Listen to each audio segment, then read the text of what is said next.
You know, chipping doesn't have to be that hard. In these next 3 videos, I'm going to share with you some of the real secrets to making chipping easy.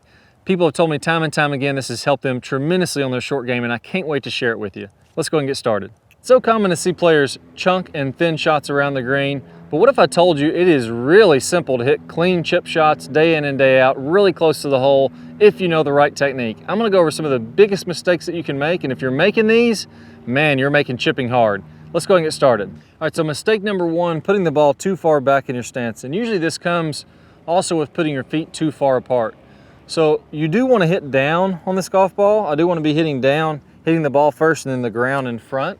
I may clip a little bit of the grass before the ball is completely fine. And I also want to have forward shaft lean. So I want my hands leading in front of the club head when I hit this shot. Now, to do that, it's really easy to think, well, I can just put the ball back in my stance. That's gonna basically make it where I have to hit down because there's really no way to scoop up when I'm back here on the back of my stance. And my hands are definitely gonna be in front when they're like this.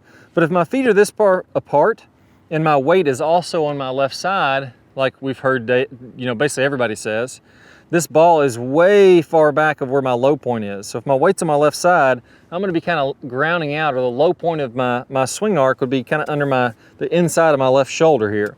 So that would be somewhere around here. When I put this ball this far back in my stance, really the only way to reach to it is to start to chop down too far, very much descending into the golf ball. It's very easy to do that and just cold stub it. And we do a couple of those, and what ends up happening is our brain says, I sure as heck don't want to do that anymore. That's super embarrassing. Let me try to not hit the ground now. And I start to get a little bit of this chicken wing type action, or I try to pull the club up from slamming into the ground, and I end up getting one of these, where you just kind of top it across or skull it across the green, your arms fold up. Basically the most embarrassing things that can happen, because now you're deathly afraid of just slamming the club in the ground or sculling it across the green. Yeah, that's no fun, not a good way to play golf.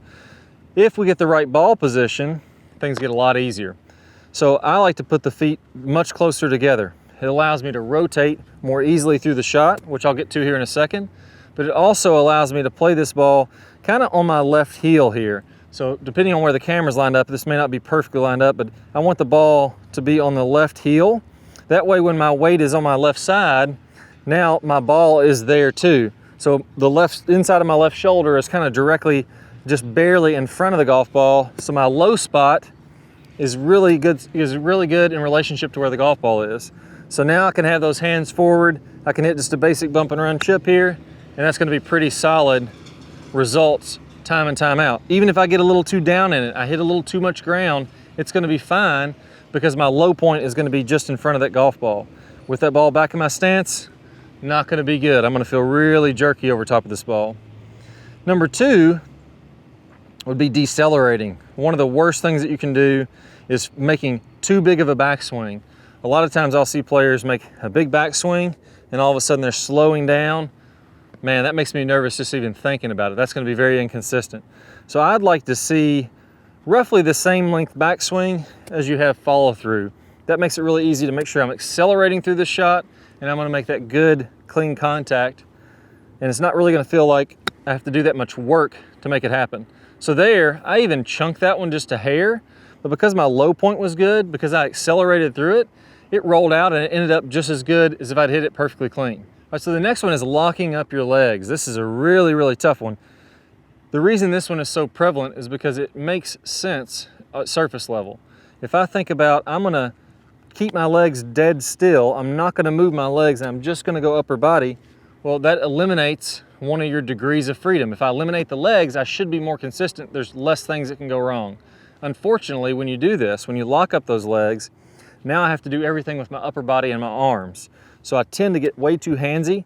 My wrist is gonna tend to break down like this. Might get a little bit of a chicken wing there. That's all coming from not rotating the lower body and the knees. So if I do this properly, I wanna go ahead and have my knees pivot as I'm coming back and through. One thing that really helps with this is getting your feet a little bit more open toward the target. I don't like to have my feet square like this because I feel like I'm having to use my hands to go across my body. When you look at really good chippers and pitchers of the golf ball, they're almost all gonna set up with their feet slightly open to where the target is lined up. So I like to have this front foot open and the back foot kind of facing forward the target too. and that's gonna help me to get my knees rotating. From there, I'm not worried about keeping my knees still at all. I'm gonna go ahead, let my knees rotate back and through, and that's gonna give me a good feeling of rhythm, and it's gonna give me a good, fluidness through the golf ball to hit it really clean. If I point my feet forward, if I lock up my lower body, I'm all hands and arms, it's gonna be a disaster. You're just gonna hit so many thin ones and chunks, it's gonna be really miserable doing it that way. You may be able to do that if you're using a super low lofted club and you're not very far from the hole. Here I'm a little bit farther. If I was only 10 or 15 feet from the hole and I was using a 7-iron, maybe I could use more of a bump and run type putting stroke and just have my arms go back and through. The problem with that is once I get any farther than that, this simple putting stroke is not going to be fast enough. I couldn't use a putting stroke to get the ball from here to that hole. So I have to start breaking everything down. That's when it goes out of whack. So it's not that you can't use a putting stroke to chip. It's just you can only do that when it's really close. Once it gets a little farther, it just makes it impossible to make that happen. Lastly here, I want to have my weight on my front foot, but again, I want to make sure that it's not my feet way far apart like this. I'm going to have my feet close together so my feet are fairly balanced. They don't feel like it's way out of whack. Like I don't feel like I'm like this when I'm over it and I'm way to the left. I'm just favoring my left side a little bit. My heels are only going to be not even a golf club head width apart. And then from there, with my weight staying a little bit left, I feel like I can just pivot around that left leg and my knees and my body are going to rotate on through. You see, if I do that, I can get really consistent results. I just need to learn to aim a little bit more to the left. But those are all hit pretty clean. Follow those tips and you'll hit clean shots too. Now there's only a couple things you need to do to be a phenomenal chipper, to really just to make this easy. Number one, you need to keep your body and your arms working together. If I do that correctly, you can see that this green band stays under my arm. Now if my arms get separated from my body, you can see that flies out. I'm going to show you this drill here in a second. Now number two, we have to make sure that we don't get stuck underneath. If my club starts to tip underneath, the right side of my body starts to fall down, I'm gonna get those chunks or I'm gonna get those drop kicks that just kind of fly across the green. So once I show you this method, it's gonna be really easy. You're gonna feel super confident and you're gonna feel like any chip or pitch that you have, you're really just gonna be able to knock it close and make clean, solid contact.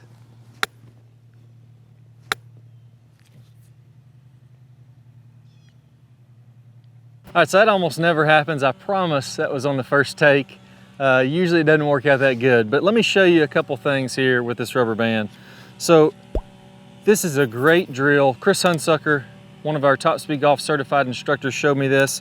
I didn't have one of these bands and I put it off for almost a year. I never tried this drill out because I never ordered one of these. And don't do what I did. If you don't already have one of these little TheraBands, use any kind of band that you have. Or if you don't have one, just order one, because this is the best chipping drill. It is phenomenal at how good it helps you to not only stay connected, but also to keep that club from dropping underneath. Now, the real goal with this is to make sure that you make clean contact with the ground. That's what chipping really is. Anything else we do is just to come down, make contact with the ground at the right spot, and be very consistent with that.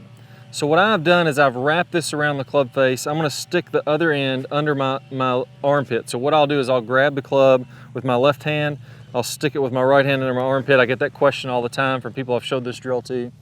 And what I'm working on here is I'm making sure my body keeps on rotating and turns into my left arm. So you can imagine here, the upper part of my left arm, this bone here, the bicep of my arm, my humerus bone here is really attached across my body. It's cinched in against my left pec, and that cinched in feeling there is going to pinch this rubber band. Now, if I rotate my body and I keep my knees moving, so notice how my legs and my knees are going to move through this shot, I can turn into this left arm and I'm very connected. You hear all great chippers and pitchers talk about how connected they are. This is what they mean. This is the part that's connected. And that allows them to keep that face very, very square and very consistent so that you can hit the ground in the same spot over and over again. You don't have to worry about chunking and thinning if you're doing this. So grab this rubber band, stick it underneath your arm. If you don't have a rubber band, you can use a glove, but I don't like that nearly as much because it doesn't give you that feedback of the connection. You can hit some easy chips, and I'll just go ahead and knock one 10 feet here or so, just showing you how you can actually hit them with a rubber band. It's not the best because it's going to kind of mess up the contact there, but you get the idea. The main thing is that I want to keep a decent amount of tension here. That way, if my body stops, if my legs stop moving, if my hips stop moving, and I just arm it, it flies out. That's what I see daggone near every player. I would say pretty much 100% of players that are struggling to get that consistent contact are doing that motion. Let me give you a couple keys that make you want to do this motion. So sometimes players will put the ball too far back in their stance, they'll have too much forward shaft lean, and that'll get them into this kind of very descending blow.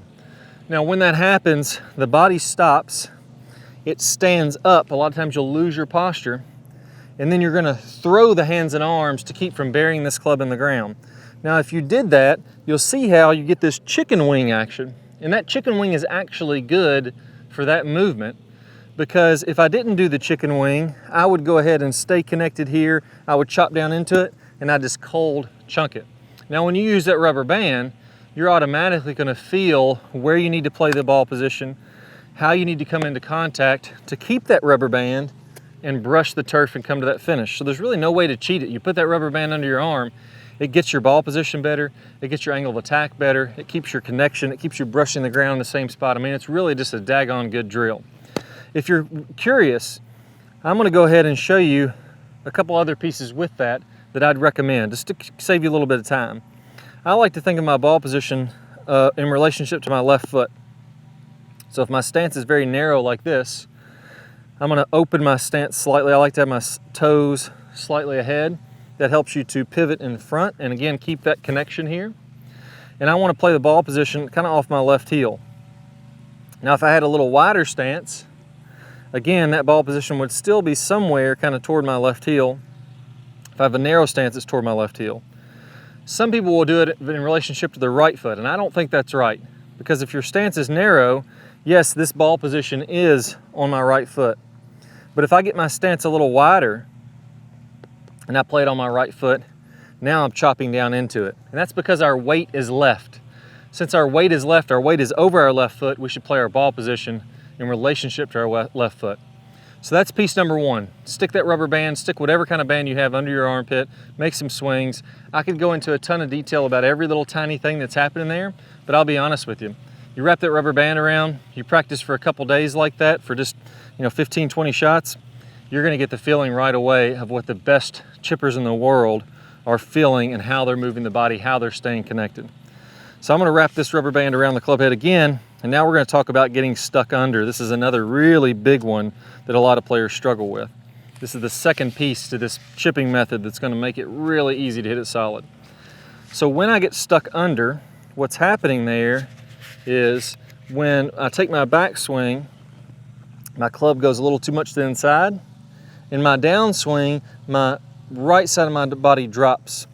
And you can see how this gets the club closer to the ground, and it gets it wanting to ground out back here. Now that's an exaggeration, but if I do too much of that, club to the inside, ground out, boom, that's a chunk. Now if I'm lucky enough to miss the ground and not chunk it, now the club's working back up into the ball and you thin it across the green. So really the chunk shot and the thin shot are the same thing. Everything's falling right, falling underneath. This rubber band is also awesome for that, because what it does is when I make my backswing, because there's a little bit of tension here, I'm typically gonna keep this club head outside of my hands and arms.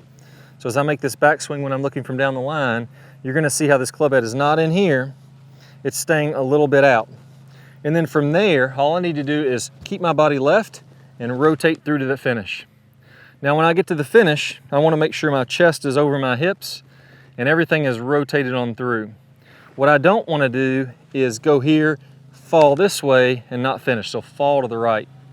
A great little tip for that is when you set up, go ahead and set up with your spine a little bit farther forward, or almost the opposite of what you would do in your full swing. Now we know from the Top Speed Golf system that we have to have a little spine tilt away in the full swing. In the short game, it's actually the opposite of that. I want to have my spine basically straight up and down so that I can keep that low point very consistent. Now the most common question I get there is, why do I have to have it different for the full swing and the short game? Well, in the short game, it's all about consistency and hitting one point. You don't have to create any power. We would do it the same way in the full swing if we never had to hit it over 150 yards. This is the most consistent way of doing it. But unfortunately, golf requires some power. You have to get behind the golf ball to really create a lot of power. When we're close to the green, we don't need power. We just need it to be consistent. So I'm gonna set up with my upper body a little bit more to the left. I'm gonna visualize this rubber band staying connected, club head's outside, and then I'm just gonna rotate on through. Now if I do that, things just get super, super easy here. Let's go ahead and try another one out.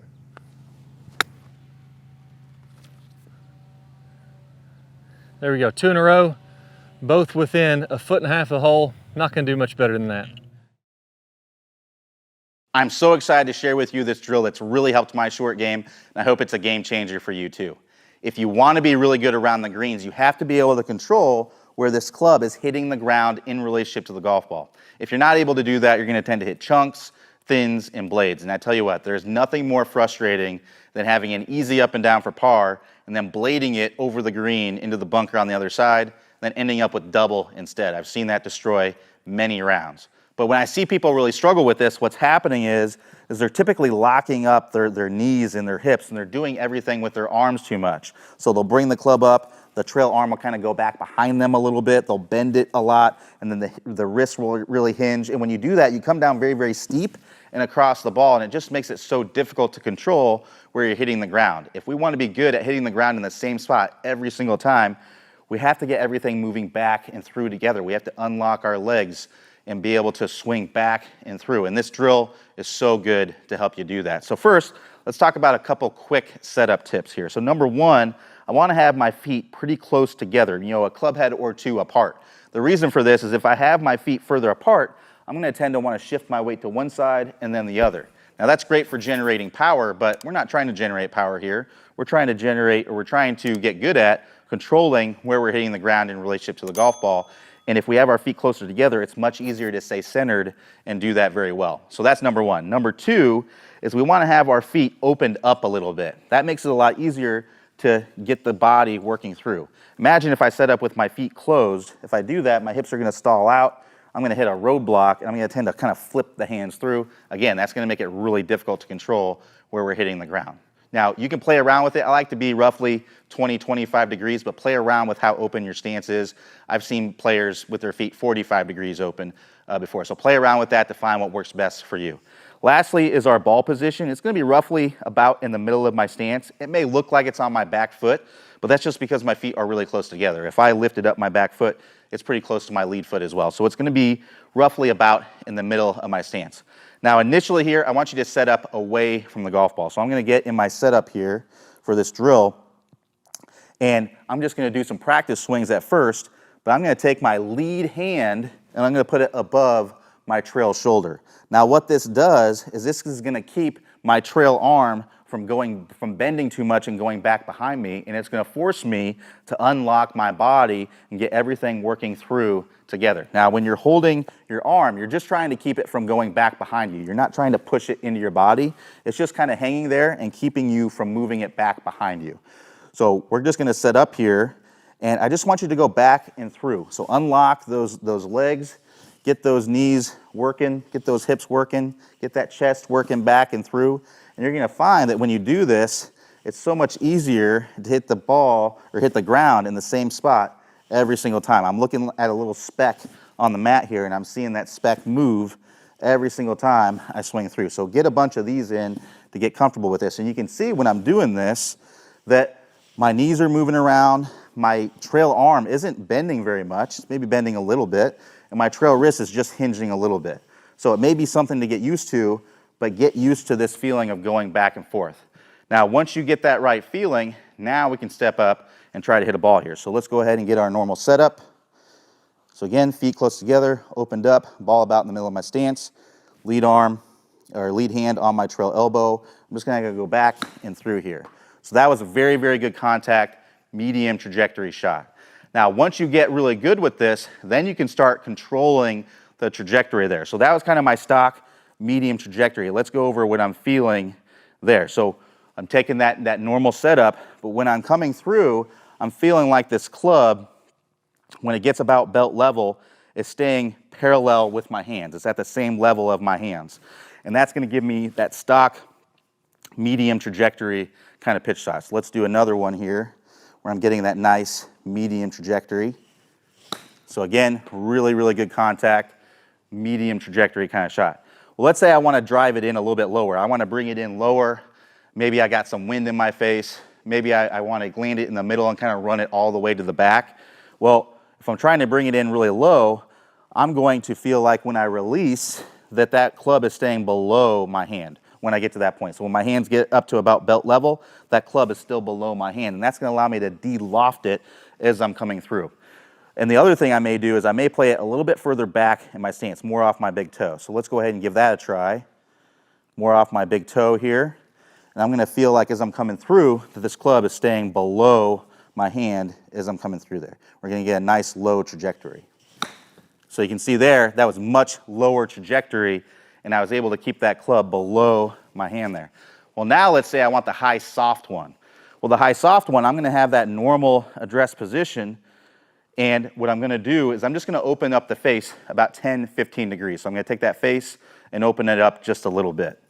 And then when I'm going to feel on my release here, I'm going to feel like when my hand gets up to that belt level, that club is a little bit above my hand, and that's going to allow me to release the club a little bit more into the ball. So let's see if we can get a nice high soft one here. So again, normal address position. I've got the face a little bit open. Let's see if we can get a nice high soft one here. So you can see I got that one to go nice and high, club above the hands. That ball hit somewhere up a little bit, about 5 feet higher on the screen here. And that's what I'd be doing if I want to get that nice high soft one. Now all these shots here are in that 10 to 20 yard range. But what do we do when we get 40, 60, 80 yards out? Well, we still want to make sure that we're turning our body back and through, just like we're doing here, but there's a specific rhythm, tempo, and a technique that we use to control the speed and length of the swing that's really going to help you to dial that in, so that way you can be an assassin from 100 yards and in.